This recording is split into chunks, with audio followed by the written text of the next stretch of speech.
Hello students, today we study the paper second next chapter analog to digital and digital to analog converters, that is A to D and D to A converter. Now what is the analog signals and digital signals? The analog signals are the signals varying continuously which is represented by sine waves. That is, the examples of the analog signals are sine waves, voice or video signals.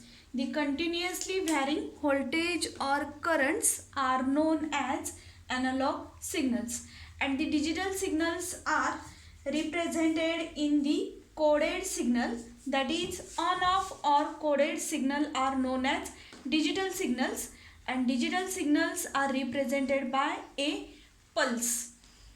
Analog signal represent कसा केला जातो तर sign वेव्हनी represent केला जातो हा analogue, आणि जे digital signals आहेत ते रिप्रेझेंटेड केल्या जातात क्लॉक पल्सेसनी, ऑन ऑफ पल्सेस और दी कंटिन्युअस कोडेड सिग्नल्स. मग हा ॲनालॉग सिग्नल आपल्याला डिजिटलमध्ये कन्व्हर्ट करायचा आहे किंवा डिजिटल सिग्नल ॲनालॉगमध्ये कन्व्हर्ट करायचं आहे, त्याला काय म्हटलं जातं analog to digital converter or digital to analog converters. Now clear what is analog? The continuously varying signals are known as analog signals and the coded signals are known as digital signals. Now next, what is the need of this A to D or D to A conversion? In many applications the analog signals are required, but most of digital signals, digital instruments require the digital signals. The analog to digital converter is used to change the analog voltage from the transducers. Transducers are the circuits which gives the non-electrical quantities into equivalent digital signals. Similarly, the most of digital signals required the output in the analog form. Therefore, A to D and D to A conversions are required. Examples बघूया आपण. Conversion का गरजेचं आहे, analogue to digital किंवा digital to analogue का करावं लागतं. तर पहिलं एक्झाम्पल बघूया आपण, डिजिटल कम्युनिकेशन. आता डिजिटल कम्युनिकेशनमध्ये काय असतं, जे मेसेजेस ट्रान्समिट केले जातात ते कोणत्या फॉर्ममध्ये असतात तर ॲनालॉग इलेक्ट्रिकल सिग्नल्समध्ये असतात. मग हे जे काय ॲनालॉग सिग्नल्स आहेत ते ट्रान्समिटिंग एंडमध्ये काय लागतो त्याला ॲनालॉग टू डिजिटल कन्व्हर्टर, म्हणजे ट्रान्समिटिंग सेक्शनमध्ये ॲनालॉग सिग्नल्स डिजिटलमध्ये कन्व्हर्ट केले जातात. त्यानंतर ते डिजिटल सिग्नल्स डिजिटल कम्युनिकेशन सिस्टीममधून पास होतात आणि आउटपुटला परत आपल्याला काय लागेल, ॲनालॉग सिग्नल मिळवायचे आपल्याला, त्यामुळे परत आउटपुटला रिसिविंग सेक्शनला काय लागतात तर डिजिटल टू ॲनालॉग कन्व्हर्टर्स लागतात. म्हणजे डिजिटल कम्युनिकेशनमध्ये ट्रान्समिटिंग एंडला कोण लागतो तर ए टू डी कन्व्हर्टर लागतो आणि रिसिविंग एंडला कोण लागतो तर डी टू ए कन्व्हर्टर लागतो. हे झालं पहिलं एक्झाम्पल. दुसरं एक्झाम्पल बघायला गेलं तर एखादा आपल्याला टेम्परेचर व्हेरिएशनचा प्लॉट काय करायचं, ग्राफ काय करायचं, प्लॉट करायचं आहे. कशामध्ये, by using strip chart recorder, म्हणजे डिजिटली आपल्याला टेम्परेचर व्हेरिएशनचा चार्ट काढायचं आहे. मग त्यामध्ये ज्या टेम्परेचरच्या मॅग्निट्यूड्स असतील त्या काय असतील, पहिल्यांदा ॲनालॉगमध्ये असतील, टाईम आणि टेम्परेचर ॲनालॉगमध्ये असतील. ते ॲनालॉग मॅग्निट्यूड्स आपल्याला डिजिटलमध्ये कन्व्हर्ट करावे लागतात. मग तेव्हा तिथं काय यूज केला जातो, ॲनालॉग टू डिजिटल कन्व्हर्टर. आणि मोस्ट ऑफ डिजिटल व्होल्टमीटर्समध्ये analog to digital converter use केला जातो. कशासाठी तर ॲनालॉग व्होल्टेज डिजिटल सिग्नलमध्ये कन्व्हर्ट करण्यासाठी. This is the need of that A to D and D to A conversion. जे बऱ्याचशाच ॲप्लिकेशनमध्ये इनपुट ॲनालॉग असेल तरी प्रोसेसमधून जाताना त्याचं कन्व्हर्जन डिजिटलमध्ये करावं लागतं आणि अगेन आउटपुट कशाला येणार आहे आपल्याला, ॲनालॉगमध्ये. सिमिलरली डी टू ए कुठे यूज केला जातो तर डिजिटल कम्युनिकेशन सिस्टीममध्ये. जरी इनपुट डिजिटल असेल तरी प्रोसेसिंगमध्ये त्याला डिजिटल टू ॲनालॉग कन्व्हर्ट केला जातो अँड देन अगेन आउटपुटला काय मिळणार आहे तो digital by using A to D converter. Then in this chapter we study the different methods of conversion of ADC and DAC. ADC is analog to digital converter and DAC is digital to analog converter. First we study the analog to digital converter. आता आपण बघितलं analog signals म्हणजे कसले continuously varying signals आणि digital signals कसले coded signals. मग आता हा analog to digital converter जे ह्याची डेफिनेशन काय असेल बघा. जो analog to digital converter is defined as the circuit which converts the analog voltage into an equivalent digital number is known as analog to digital converter. जे circuit continuously varying signals चं conversion coded digital numbers मध्ये करतं त्याला म्हटलं जातं ADC analogue to digital converters. मग ह्या analogue to digital converters मध्ये 3 मेथड्स आपल्याला ह्या चॅप्टर मध्ये. First method is the simultaneous ADC, second one is counter type ADC and third one is successive approximation type ADC. त्यातला first type जो आहे ADCचा तो कोणता आहे सायमल्टेनियस ADC. हा आपण आता ह्या लेक्चरला बघणार आहे. आता simultaneous ADC as shown in the फिगरमध्ये काय दाखवलं आपल्याला तर C1, C2, C3 हे काय तर comparators. In operational amplifier we study the comparator has 2 inputs. It compares that 2 inputs inverting and non-inverting and gives a high or low output.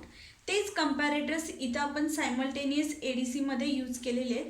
मग simultaneous ADC मध्ये नंबर ऑफ comparators यूज केले जातात to produce a digital signal. आता डायग्राममध्ये काय दिसतंय C1, C2, C3 हे काय 3 comparators आहेत. त्या 3 कंपॅरेटर्सला एक कॉमन इनपुट काय तर हा एनालॉग इनपुट तिन्ही कंपॅरेटरला कॉमन आहे आणि दुसरा इनपुट काय तर रेफरन्स व्होल्टेज. C1 साठी रेफरन्स व्होल्टेज काय तर V/4, C2 साठी काय V/2, C3 साठी काय 3 V/4. आणि नेक्स्ट ह्या कंपॅरेटरचे जे काय स्टेट्स आहेत हाय ऑर लो कोणतीही असेल ती कुठे दिली आपण एन्कोडिंग नेटवर्क आहे. त्या एन्कोडिंग नेटवर्कचं आउटपुट काय दाखवलं आपल्याला डिजिटल आउटपुट आहे.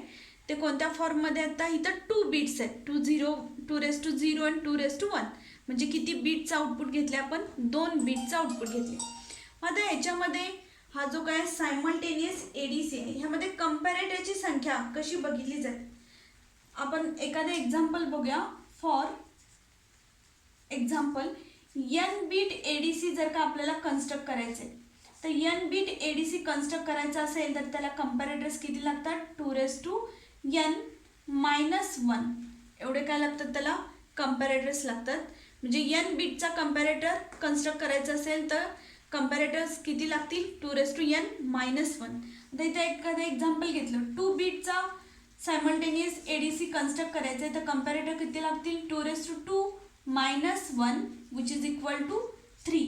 3 comparators will be required to construct the 2 bit ADC. मग आता इथं डायग्राममध्ये जो दाखवला आहे तो आपला काय 2 बीट ADC आहे. आउटपुट कसं आहे त्याचं 2 बीटमध्ये. मग त्यासाठी कंपॅरेटर्स किती लागले आपल्याला 3 कंपॅरेटर्स लागले. त्याच पद्धतीनं जर का 3 बीट ADC कन्स्ट्रक्ट करायचं असेल तर काय लागेल त्याला 2^3-1 which is equal to 2^3 that is 8 7 comparators will be required. म्हणजे जशी बीट साईज वाढत जाईल तसे कंपॅरेटरची संख्या काय होती वाढत जाते. म्हणजे 2 बीटचा असेल तर 3 लागतील. 3 बीटचा कन्व्हर्टर असेल तर 7 कंपॅरेटर्स लागतील. पुढे जर का बीट्स वाढत गेल्या तर 4 बीटचा असेल तर 2^4-1 that is 15 comparators R required.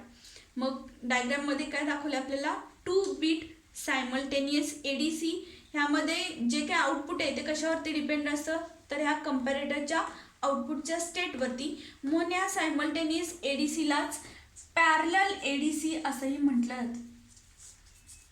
Because of the output is depends on the conditions of C1, C2 और C3 और दी कंपॅरेटर्स यूज्ड म्हणून त्याला काय म्हटलं जातं पॅरलल ADC.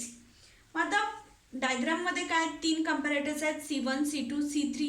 तिन्हीसाठी काय 3 रेफरन्स व्होल्टेजेस आहेत V/4, V/2, 3 V/4. म्हणजे जर का आपण for example input voltage V is equal to 4 volt असेल, तर फर्स्ट कंपॅरेटर जो आहे C1ला रेफरन्स व्होल्टेज किती असेल V/2 which is 4/2 is equal to 2 volt. पहिल्या कंपॅरेटरला किती रेफरन्स व्होल्टेज असणार आहे 2 व्होल्ट. देन दुसऱ्या कंपॅरेटरला किती असेल पहिल्या कंपॅरेटरला किती आहे V/4 4/4 इक्वल टू 1 व्होल्ट. दुसऱ्या कंपॅरेटरला किती असेल V/2 which is equal to 4/2 which is equal to 2 volt. आणि तिसऱ्या कंपॅरेटरला किती असणार आहे 3 volt which is equal to 3 × 4 divided by 4 which is equal to 3 volt. ह्या पद्धतीनं रेफरन्स व्होल्टेजेस अप्लाय केले जातील. C1ला आला 1 व्होल्ट, C2ला आला 2 व्होल्ट आणि C3ला आला 3 व्होल्ट. मग हे जे काय रेफरन्स व्होल्टेजेस आहेत ते कम्पेअर कशाशी केले जातील तर ॲनालॉग इनपुट व्होल्टेजशी कम्पेअर केले जातील. मग आता ॲनालॉग व्होल्टेज आणि रेफरन्स व्होल्टेज ह्यातला संबंध काय बघूया. If analogue voltage is greater than the reference voltage, reference व्होल्टेजपेक्षा ॲनालॉग व्होल्टेज जर का जास्त असेल तर तो कंपॅरेटर काय देणार आहे हाय आउटपुट देणार. म्हणजे इन केस ऑफ C1 जर का बघायला गेला तर हा ॲनालॉग इनपुट जो काय ह्या V/4 पेक्षा मोठा असेल तर काय होईल C1 काय देणार आहे high output. C2 in case of C2 if analog input is greater than the V/2 then C2 will produce the high output. And in case of C3 if analog input is greater than 3 volt/4 then it produces high output. मग ह्या 4 conditions आपल्याला truth टेबलमध्ये दाखवल्यात. इकडे साईडला जो दाखवलाय तो काय truth table of this conditions of this comparator. पहिली कंडिशन जी काय आहे पहिल्या कंडिशनमध्ये काय when the input analog voltage is between 0 to V/4 म्हणजे आता ॲनालॉग इनपुट व्होल्टेज कुठे आहे ह्या 0 to V/4 मध्ये, म्हणजेच हे ॲनालॉग इनपुट व्होल्टेज काय लेस दॅन दॅट ऑफ V/4. तेव्हा काय असेल C1 C2 C3 हे सगळे तिन्ही कंपॅरेटर्स काय असतील लो आउटपुट देणार आहेत आणि त्यांची कंडिशन काय असेल C3 C2 C1 equal to 0 0 0. तिन्ही कंपॅरेटर्स काय देतील लो आउटपुट देतील आणि तेव्हाच डिजिटल आउटपुट काय असतं 0 0, कारण इथं काय एकही कंपॅरेटर ऑन झालेला नाही आहे आणि त्यामुळं ते डिजिटल आउटपुट्स काय येतील 0 0 0. देन सेकंड कंडिशनमध्ये काय दिलं आहे if the analogue input voltage is greater than V/4 but between the V/2. म्हणजे आता ॲनालॉग इनपुट व्होल्टेज कुठं आहे ह्या V/4 पेक्षा जास्त आहे पण V/2 पेक्षा कमी. ते मध्ये कुठे आहे V/4 आणि V/2च्या मध्ये, म्हणजेच कुठे आहे बिटवीन 1 व्होल्ट अँड 2 व्होल्ट. मग ह्या कंडिशनला आता C1 कंपॅरेटर जो काय तो काय देईल हा आउटपुट देईल आणि इथं कंडिशन्स काय होतील C3 C2 C1 equal to 0 0 1. हा फक्त C1 जो काय तो काय देणार आहे हा आउटपुट आणि C2 आणि C3 काय देतील लो आउटपुट देतील आणि तेव्हा डिजिटल आउटपुट इथला एक कंपॅरेटर ऑन झालेला आहे त्यामुळं आउटपुट काय येईल 0 1 that is equivalent to 1. Then third condition काय if the analogue input voltage is greater than V/2 but between 3 volt/4. म्हणजे आता जे ॲनालॉग इनपुट व्होल्टेज आहे ते कुठे आहे between this V/2 and 3 volt/4. मग ह्या कंडिशनला काय होईल ॲनालॉग व्होल्टेज ग्रेटर दॅन कशाचे हा V/2 अँड V/4. ह्यामुळं C1 आणि C2 काय होणार आहेत ऑन होणार आहेत, म्हणजे C3 C2 C1 यातला काय झाला C3 लो कंडिशनमध्ये राहणार आहे, C2 आणि C1 काय झाले दोन्ही 1 1 झाले. मग ह्या कंडिशनला काय आलं आउटपुट 2 कंपॅरेटर्स इथं ऑन आहेत त्यामुळे डिजिटल आउटपुट काय झालं इक्वॅलेंट to 2 that is 1 0. Then next fourth condition. What is the fourth condition? When the analog voltage is between 3 volt/4 to input voltage V. म्हणजे आता analog input voltage कुठे आहे V/4 V/2 आणि 3 volt/4 ह्यांच्यापेक्षा काय जास्त आहे. मग त्या कंडिशनला काय होईल C1 C2 C3 सगळे कंपॅरेटर्स काय राहतील ऑन कंडिशनमध्ये राहतील. C3 C2 C1 equal to 1 1 1. म्हणजेच तिन्ही कंपॅरेटर्स हा आले त्यामुळे आउटपुट काय झाला 1 1 दॅट इज इक्वल टू 3. जेव्हा तिन्ही कंपॅरेटर्स लो असतील तेव्हा आउटपुट काय आला 0 0. एक कंपॅरेटर ऑन असेल तेव्हा आउटपुट काय आला 0 1. दोन कंपॅरेटर्स हाय आउटपुट देतील तेव्हा आउटपुट काय आला 2, that is equal to 1 0. And when 3 comparators are high state then the output is equal to 1 1 which is equivalent to 3. ह्या पद्धतीनं हा सायमल्टेनियस ADC आहे. सायमल्टेनियस ADCचं जे काय वर्किंग आहे ते कशावरती डिपेंडंट असतं, कंपॅरेटरवरती. जेव्हा ॲनालॉग व्होल्टेज रेफरन्स व्होल्टेजपेक्षा जास्त असतो तेव्हा कंपॅरेटर काय देतो, हाय आउटपुट देतो. आणि ह्या हाय आणि लो स्टेटवरून काय घेतलं आपण, डिजिटल आउटपुट ऑब्टेन केलेलं आहे. हे कंपॅरेटरच्या स्टेट्स कुठं दिलेले आहेत, एन्कोडिंग नेटवर्कला आहेत. एन्कोडिंग नेटवर्क म्हणजेच काय, तो काय करतो, बीट साईज कमी करतो. इथं काय होतं 3 बीट होत्या आणि डिजिटल आउटपुट काय आलं आपलं 2 बीटमध्ये.